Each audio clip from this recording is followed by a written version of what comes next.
Welcome back, fellow investigators, to Secret Files 888, where we unravel the mysteries of unsolved crimes and where each story is a puzzle waiting to be solved. Join us as we journey into the unknown, determined to bring closure to those who seek it. If you have any information to add to these investigations, call 1-800-THE-LOST. Hello, my name is Rachel Mellon Skemp. I am here today to reach out to anyone who may have information regarding my case.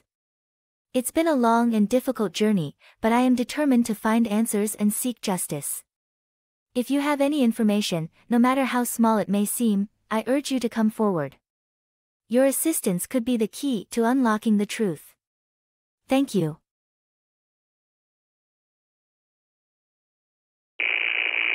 Join us as we watch this video curated by Inside Edition, where we can all celebrate the remarkable journey of a found missing child. These kinds of stories can inspire resilience and reunion in us all. Warm up for a minute. Police found him outside a gas station in Park City, Utah. He got into the sheriff's car to escape the cold. Jim Murray explains. They took his fingerprints in the car and then did some more digging and realized something extraordinary. He seemed to be a match for a teenager who'd been reported missing nearly 3 years ago.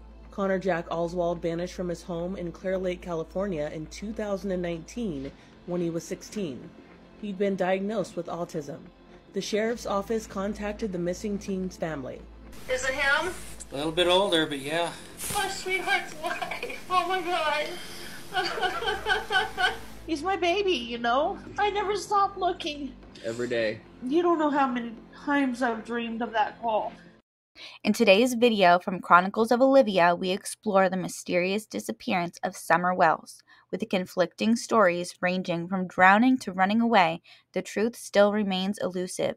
If you have any information, please contact the number provided at the beginning of this video. Appeared on Dr. Phil. I'm being interrogated again and I don't want to do this. Oh, and I want to go home. Body language experts even said they were lying. Right before this last photo was taken, Summer was swimming in this watering hole. As soon as I saw this location, I immediately got a bad feeling. On Candace's TikTok, she posted this video of her daughter swimming along with a 15-year-old boy, Hunter. Hunter says that Candace gave him alcohol. We spoke with his mother and grandmother, and they say that he's traumatized and won't speak about what happened at the watering hole. What he did say, though, was that he and Candace were by the car charging a phone. He looked back behind his shoulder and saw that Summer was under the water. That's when the drowning rumors began. His family says he wasn't the same when he came back. Summer's parents say that she was abducted. At one point, they said that she just walked out the back door by herself. A neighbor says they heard a loud scream around the time she went missing. Another rumor is that one of Summer's siblings say they saw their father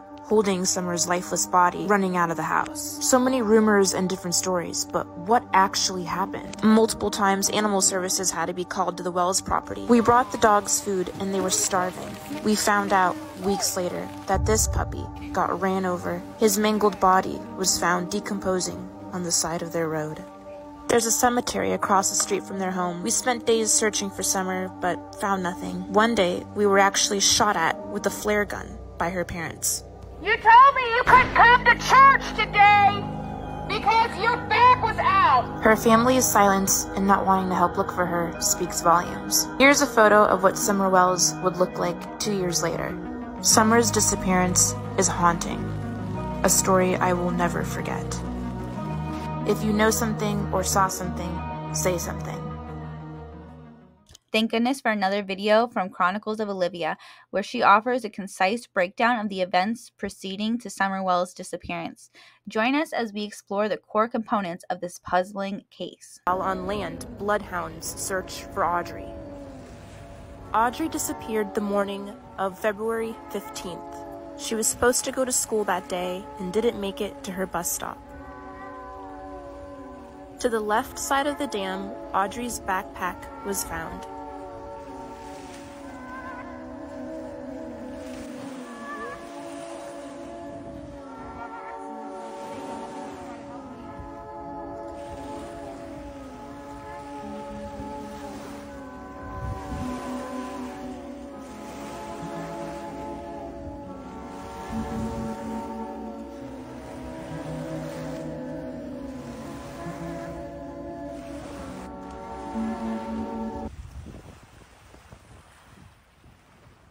Next up, we have Midnight Michelson. He brings us an update on the Summer Wells case. Please stay tuned to uncover the most recent information regarding this critical situation. Well, let me start by saying, Audrey Cunningham, may you rest in peace. And then you want to know what I think about Steve McDougal, the man that took Audrey's life?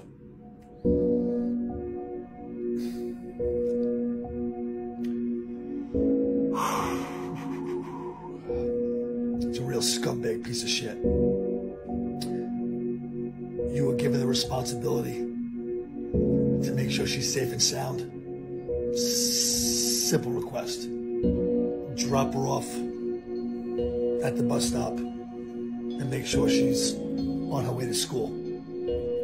But that's not what you did. Do you guys know who this guy is? Have you seen a picture of him? Yeah, hold on. Let me show you what a scumbag piece of shit looks like. That's Don Stephen McDougal. That's little Audrey. Do you think she had a chance? Do you think she put up a fight? She was dumped and found in a river. Never made it to school that day. Take a close look at that, what that face is. Because that is a walking monster. That is the devil and the nightmare that haunts us all.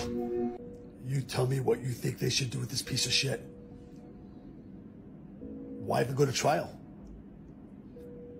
Check the DNA. If his DNA was there, check her body, check the autopsy, and then just end it. Immediately, right straight to death penalty. Why even play games? Why waste the taxpayers' dollars, go to court, watch this piece of garbage plead not guilty, and go through the pain and torture of what happened to this little girl? If it was my daughter, this story would end completely different. If it was my son, this story would end completely different. Why should this person be allowed to live one more day on this planet, on this earth, breathing the same air you and I are breathing? You never put her on the bus. She wasn't documented at school. She never came off the bus. You were given the responsibility to make sure of her safety. But I do have to question the parents, knowing what a bad guy this is, with a rap sheet so long it'll twist your head, with a history of going after other children. How we don't know this, I don't know. But why this little girl was ever to be allowed to be left with this man is absolutely mind-boggling and absolutely disgusted. This forum has sentenced you, sir. We find you guilty. We will send you to general population first so they can do with you with what they will. And we will seek the death penalty for what you did to baby Audrey. And that is all I have to say about that. Midnight, I am out. I recently stumbled upon this new YouTuber, The Urban Crime, and I'm glad that he brought this tragic case to light. Maybe I'll take a moment to pay respects to this family. So let us take a moment of silence for them. And thank you so much. Let's hear their story. This is the very mysterious story of Everett and Lydia Thompson. They vanished from their home in 1996, along with their two sons, Everett Jr. and Andrew. This story takes place in Chicago, Illinois, also known to have one of the highest murder rates in U.S. history. Everett and Lydia were successful business owners in the Chicago area. They owned their own restaurant, Eat Company Pizza, and served to the thriving Chicago community. They had two young sons, 11-year-old Everett Jr. and 8-year-old Andrew, who they loved dearly. Lydia and her siblings inherited a home from her parents in which her family lived in. Lydia had a brother, Kenneth White, who was also living at the home. He was just released from prison on a rape conviction, and no one in the family wanted to take him in. So he was basically forced to live in the home that he inherited also. Family and friends were very unhappy about this decision. Everett's family looked at Kenneth as a freeloader, and they did not want him anywhere near their son. And only 4 months after Kenneth moved in, disaster would strike. One day, Lydia made a frantic call to police, stating that Kenneth was chasing her with an axe, and he also threatened to kill her multiple times. When police arrived, the situation had calmed down, so no reports were made. On July 5th, 1996, Eric received a frantic call from Lydia, stating that Kenneth was once again chasing her around the house with an axe and was threatening to kill her. She was so terrified that she was forced to lock herself inside a restroom. She begged Eric to come home right away and help her. Eric was also on the phone with his father when Lydia made the frantic call. He explained to his father what was happening and rushed home to help her. That would be the last time the father would hear from his son. 2 hours later, Kenneth arrives at the family restaurant. He is also driving the company van that Everett usually drives. When questioned on the whereabouts of Everett, Kenneth states that he was involved in a car accident and was also arrested for it. Employees of the restaurant also stated that they noticed blood on Kenneth's white shoes. Weeks had passed, and Everett's father had not heard from him. He then went to police to do a welfare check on the family. When police arrived at the home, Kenneth was there all alone.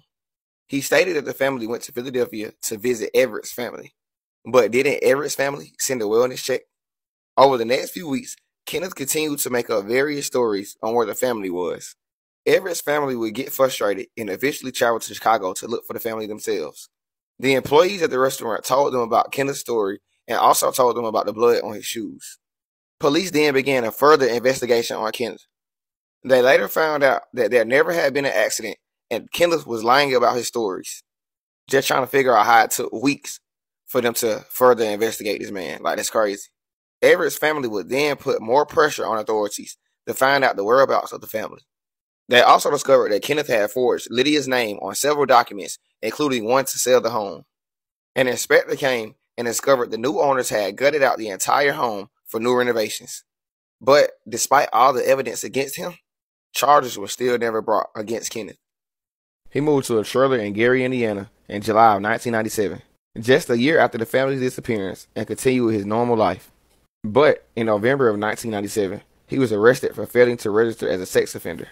He was released, but then arrested again a month later for forging Lydia's signature on a $13,000 check. Kenneth White will go on to hang himself in his jail cell on Christmas Day in December of 1997. He had no motive and did not leave a note. It's still unknown what happened to the Thompson family, and they have never been found. Leave your thoughts in the comments. Now, that was a crazy one right there, y'all. Let me know what y'all think for real in the comments. If you like this story, make sure you drop a like and hit that follow button for more true crime content. This next video was posted by the Tyson Draper Show. We reach out to our viewers for assistance in this heartbreaking situation. If you have any information, no matter how small, please call the 1-800 number. Let's come together and support this family in their time of need.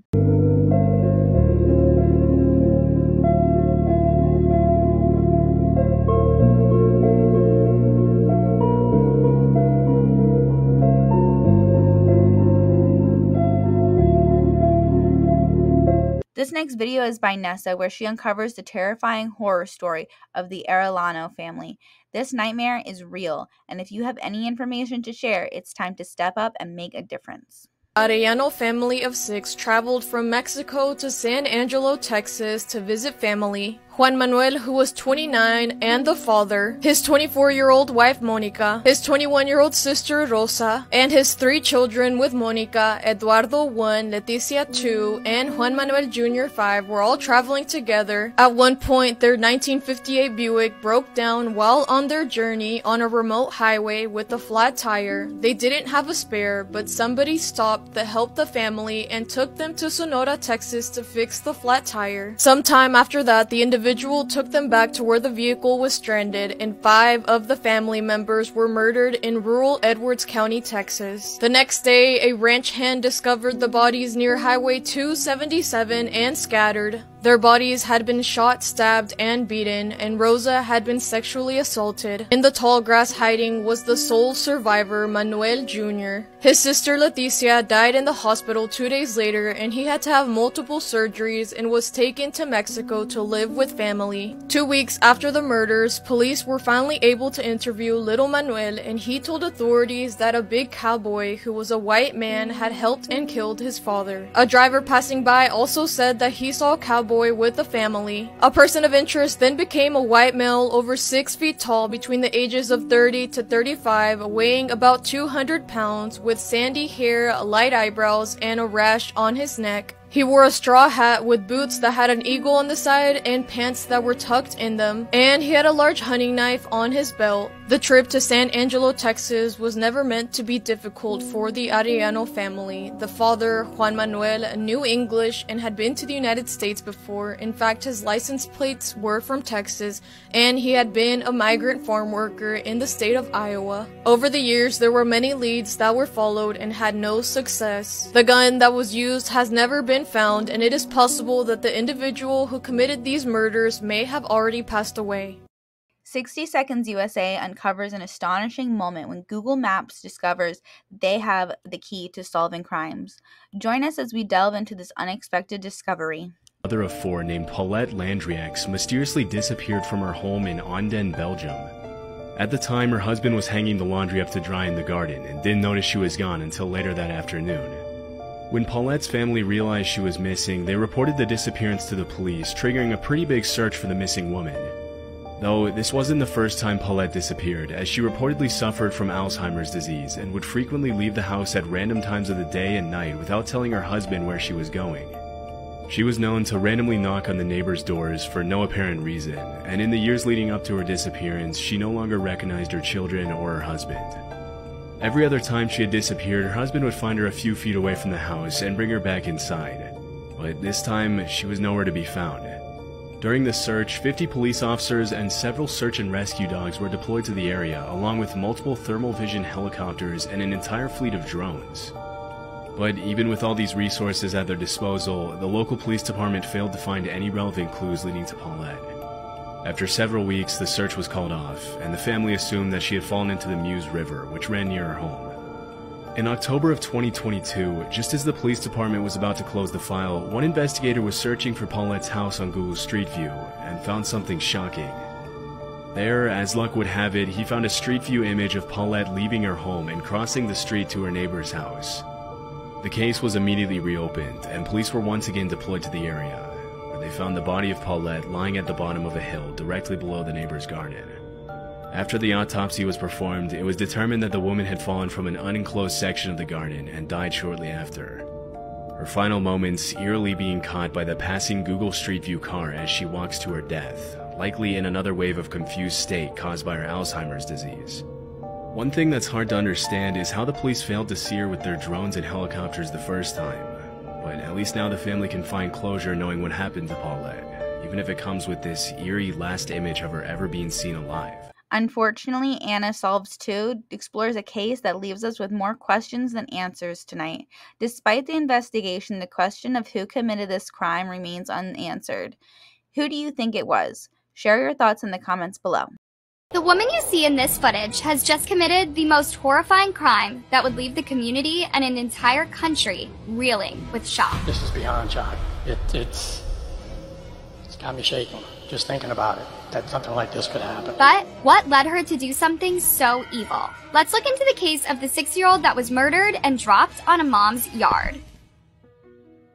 On Tuesday, April 25th, 2023, at around 9:45 p.m., a man by the name of Michael Fontenelle arrived at his home in Heron, Louisiana, where he lived with his long-term girlfriend, 43-year-old Hannah Landon, and his 2 daughters. He had been working late that day and was exhausted, so he just went straight to bed. The next morning, he woke up around 7 a.m. and decided to go check on his daughters before going to work. His older 7-year-old daughter was sleeping peacefully in her bed, but her younger sister Bella was not there. Where could she have gone so early in the morning? Did she even sleep at home that night? The girl's bed was still made. meaning that she hadn't slept there. Maybe she even hadn't come home at all from school the previous day. The first thought that crossed Michael's mind was that his ex-wife and the mother of his daughters, Jennifer Zeledin, had taken Bella. Jennifer lived a couple of blocks away from them, and the two had custody wrangles over the years that had even involved the police. So it was not surprising that she would want to keep his daughter away from him. But before jumping into any conclusion, Michael wanted to check with his live-in girlfriend Hannah to see if his daughter came home the previous day.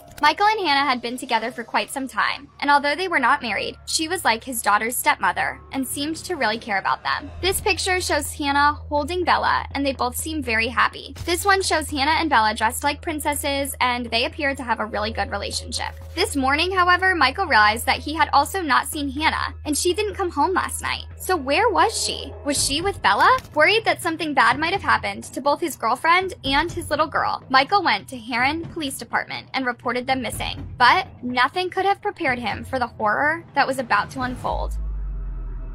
The police arrived at Michael's home at around 7:45 a.m., and after interviewing Michael and the remaining daughter, they went over to Bella's mother's home to see if she knew anything about her missing daughter and stepmom. Jennifer and Hannah didn't really like each other and had made it clear over the years that they would never get along. So when the police went to Jennifer's house, they suspected she might know something about the whereabouts of her daughter and Hannah. They arrived at the house at around 8:20 a.m., and the first thing they noticed was a large plastic bucket conspicuously sitting on the front lawn of the house.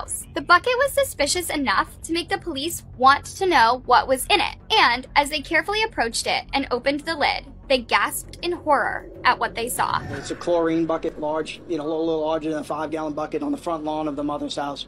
When they opened up that bucket, they found the 60-year-old deceased inside that bucket. Bella's little body was stuffed inside the 10-gallon bucket, curled up in a fetal position. Immediately, the entire area was sealed off as a crime scene, and the missing persons case turned into a homicide investigation. We're a small town, we're a safe town, and I just want the citizens to know that my heart and my prayers go out to the family of this child. A sickening crime. 6-year-old Bella Fontanelle killed and in a 10-gallon chlorine bucket. This is a senseless type incident that happened. An autopsy later revealed that Bella had been beaten and choked to death. Our preliminary cause of death, as determined by the forensic pathologist, is manual strangulation along with multiple blunt force into the head. Child deaths are always terrible, especially ones like this that should not have happened. The grim discovery shook the entire community and left the family completely devastated. What kind of evil monster would do such a horrible thing? In this compilation provided by Sinister Samantha, it showcases a series of murder cases that have been successfully solved. Aiming to uplift the mood, let's tune in to celebrate the triumph of justice in these compelling stories. Identified, no one could quite figure out the second man's identity. All authorities had to go off of was a tattoo on his arm, a note addressed to Jason, and 2 tickets to a Grateful Dead concert. Grateful Dead fans made a page dedicated to identifying the victim using the composite image of what he might have looked like. Sadly, for years, his identity remained unknown. That was until 2015, when a woman recognized the image as that of her missing son, Jason Callahan. The family had assumed Jason had run away after he left to follow concerts and didn't return. The results were later confirmed by DNA analysis, and Jason was finally able to be returned to his family. When Abraham Shakespeare won $17 million on a scratch ticket, he thought his problems would be solved for the rest of his life. Sadly, he would soon lose his life to the hands of Dee Dee Moore, a woman who claimed she wanted to help him with his finances. When Abraham's body was found buried in the backyard of a home purchased by Dee Dee, everyone instantly thought she was guilty. When a website began to discuss the case, Dee Dee anonymously logged in to defend herself, though she eventually admitted to the murder. What she didn't realize is that her IP address was being logged on every post she made. Members of the public were easily able to obtain her IP address and sent it to the authorities. Dee Dee Moore was soon arrested and is currently serving life in prison without the possibility of parole. Nadia Kajuji was just 18 years old when she sadly took her own life in 2008. Her friends and family were devastated, but knew that she had been going through a difficult time. She was facing pressure from school, but had also been through a miscarriage. Still, they wondered what they could have done to prevent such a tragedy from taking place. This tragedy would soon turn into something far more sinister when it was revealed that Nadia was not the only one to make the decision to end her life. An online counselor named Celia Bay stumbled upon a disturbing chat room when a member named Cami D offered to join a pact with her. In this pact, both of them would take their own lives. In reality, there was no Cami D, who described herself as a 31-year-old nurse. Cami was actually a man in his 50s named William Melcher Dinkle, a married father of 2. Online, William used anonymous profiles and aliases to encourage others to take their own lives, and he'd done this dozens of times. The amount of people he encouraged to do this, however, is unknown. He was sentenced to prison for 360 days, but after reviewing this case, the Minnesota Supreme Court reversed the decision. He served 178 days in jail and will now be on probation for 10 years. In this next video created by Daily Mail Crime, a trigger warning is necessary as we delve into the chilling tale of cannibalism. Viewer discretion is advised as we explore the disturbing narrative. Was this 14-year-old girl groomed, murdered, and minced into people's kebabs? 14-year-old Charlene Downs went missing on the 1st of November 2003 in Blackpool, England. She was seen in person by her own mum at around 6:45 in the town centre when she said she was going off to meet some friends. She was seen on CCTV in a bar on the pier, then walking down the pier, through the town centre, and then parted ways with her friend at around 11 PM on Talbot Road. When she failed to turn up home, her parents reported her missing. A vast search went underway, however there were no suspects and no leads. However, evidence did lead police to believe she was a victim of child sex exploitation and had been groomed. Police had realised up to 60 young girls were exchanging sex for cigarettes and food with a gang of men. Now, this is where the case gets really quite gruesome. 4 years later, in 2007, 2 men were arrested, Iyad Al-Basiki and Mohammed Raveshi, 2 men who ran Funny Boys Takeaway in the Blackpool area, and they were arrested on suspicion of her murder.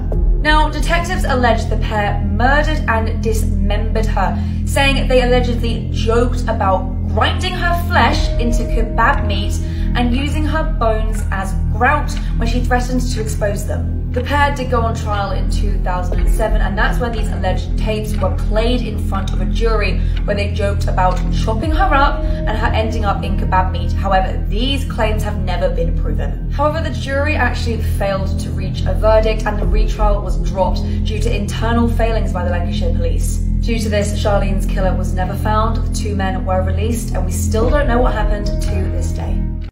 Thanks to the Lost Crime Library Pod, this video exposes the unsettling reality of unsolved murders caused by police negligence. Join us as we examine the troubling oversight of this case. If you have any information, please call 1-800-THE-LOST. The DNA evidence wasn't really helpful because advancements in DNA wouldn't come until the next decade. With little to go on, detectives took an unorthodox approach to solving this case. In the mid-1990s, detectives went on a nationally syndicated TV show to consult with the Florida psychic. They sent Jane Doe's sweater and the rope used to bind her hands to the psychic in Florida. They wanted to touch it to receive a psychic impression. However, the sweater and the rope were never returned. It was presumed that they were lost in the mail, as that's what the psychic told police. So whatever evidence could have been on that sweater or rope was gone. Stick around for the final part by hitting like and follow. Tonight, we retell the story first told by Celestia Silva, where she unveils the heartbreaking narrative of a darling little girl named Rachel Mellon Skemp. If you have any information relevant to her case, please reach out. Your assistance could make a significant difference. Rachel's mom was divorced and remarried, and when Rachel was just 8 years old, the police had to be called to the house because her stepdad was hurting her mom, and he was also threatening to hurt Rachel, who, remember, was 8 years old at this time. Shortly before her disappearance, she cut her hair. This was a popular 90s style, but it could signal that she was going through something emotionally. Her friends also say that she was crying at her locker the week of her disappearance, and when they asked her what was wrong, she said she'd deal with it on her own. The last time she was ever seen was on January 31st, 1996. She was staying home from school because she said her throat hurt. At 11 a.m., she spoke to her grandparents, who said that she seemed nervous when her stepdad walked in the room. Her stepdad said that he took the dog for a walk in the afternoon, but it slipped its collar and he spent about 45 minutes chasing it down. When he came back to the house, Rachel was gone, but the police weren't called until her mom came home from work at 5. If Rachel had run away, she basically just took her pajamas, her blanket, and her pillow. Underneath her bed, they found her diary and a book called Daddy Kisses, and I'm guessing this is like an innocent book. In her diary, she detailed how her stepdad would touch her inappropriately. At that point, I would have just arrested the stepdad. He was the last one to see her, and then clearly something was going on. My best guess is that they didn't get to this entry until several days later, because the police did not thoroughly search the home until several days later, and they didn't find anything incriminating. Because Rachel was treated like a runaway case, she didn't get the proper investigation she deserved. To this day, she has not been located. And in case you're wondering, Rachel's mom is still dating Vince, and they now live in Tennessee, where Vince recently got a DUI. Next up is a video uploaded by SV Films Production.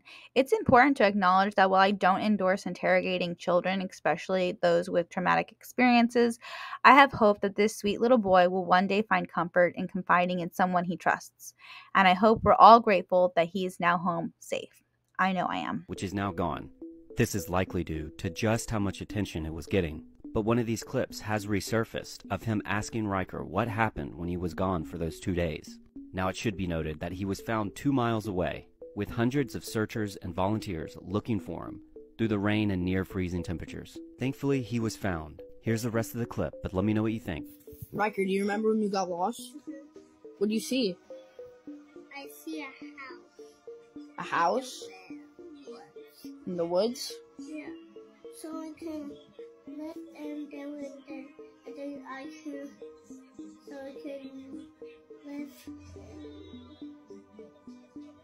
Someone lived in the house?